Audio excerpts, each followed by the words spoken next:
Well, hello everyone. Last year, I was posting on a somewhat regular basis after the release of the first episode of Nate Lemoy's Lightshow Voyage, as I tried to get a content creator engine going full throttle. You might have even seen some of the Doom content I was creating last spring. And then 11 months ago, I just went radio silent. No Facebook, no Instagram, no TikTok, no nothing. A total posting blackout. And now I finally get to show why.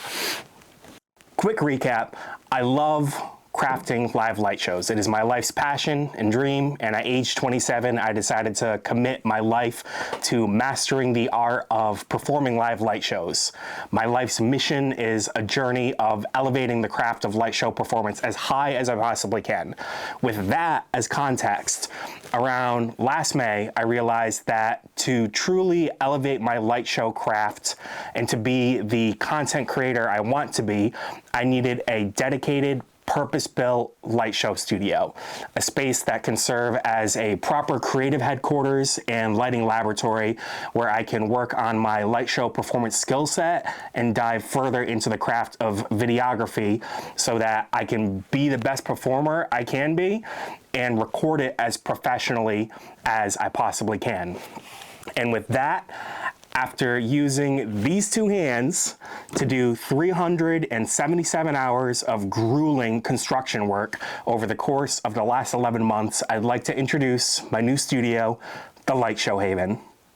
My new creative home features a custom-built performance space illuminated by my lighting rig at full scale, a completely unreasonable sound system, beautiful flooring that I installed one plank at a time, an oh-so-sexy custom 3D wall tile backdrop that I designed and installed myself, a regulation air hockey table, and some homey amenities for guests. So now here I am, past the finish line. This studio build project has been my life for the last 11 months, and I've been through a lot to bring this vision for a creative space to life.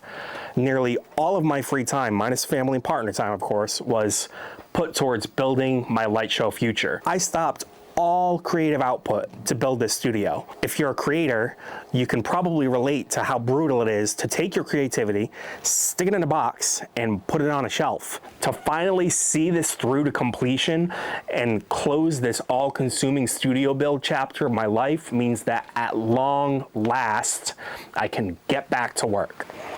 So, let's talk about what's coming next. Priority numero uno is this. A company by the name of Venue Lighting Effects has been kind enough to send me this product, the Tetra Control 2, to review on video. If you're interested in leveling up the lighting at your music events or building a dope lighting setup in your living space without necessarily having to dive headfirst into the murky technical waters of the lighting world, this is a product you're going to want to check out. And because I genuinely care about this product, it's really cool. I'm also going to be producing a full-length video manual for the Tetra Control 2, showing how to use it inside and out, top to bottom, assuming you've never touched a stage light or DMX cable before. After that, drum roll please, we have the return of Nate Lemoy's Lightshow Voyage with episode number 2, finally. Episode 2 will feature a tech house mix and guest appearance from Rhode Island's own DJ Cancelled. DJ Cancelled is an absolute staple DJ and producer in the Providence area, focusing on house, hip-hop, and open format DJing. His album Dance City draws inspiration from Providence dance culture, and for episode 2 of Nate Lemoy's Lightshow Voyage, he has cooked up an absolute banger of a tech house mix. After episode 2, things get a little less certain.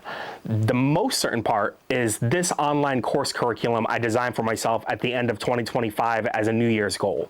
2026 is the year I learn music production. And on top of that, I also have classes focused on videography and video editing.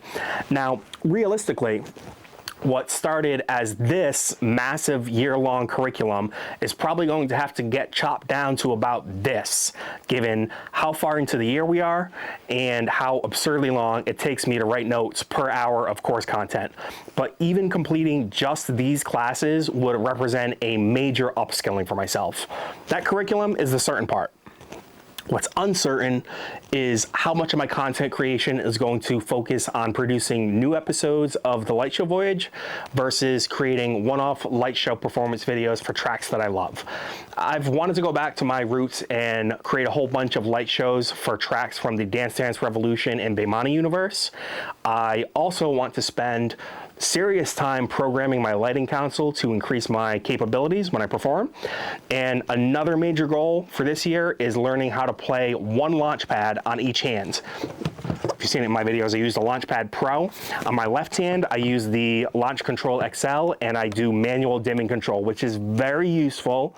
However, to take things to the next level, I have to figure out how to automate that to some extent and be able to play two different elements of the same track at the same time, one on each launch pad. That would be a major skill leap for me. So all of those things in some kind of balance together are what will shape the later part of this year. But first, Tetra Control, and then episode 2. And that's where I'm at. That's my creative roadmap for the year.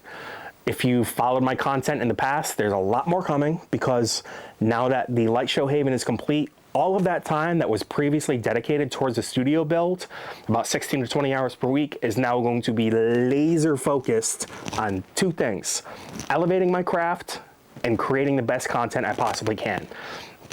Thank you for watching this, if you made it this far, and stay tuned for the next chapter of my Lightshow journey.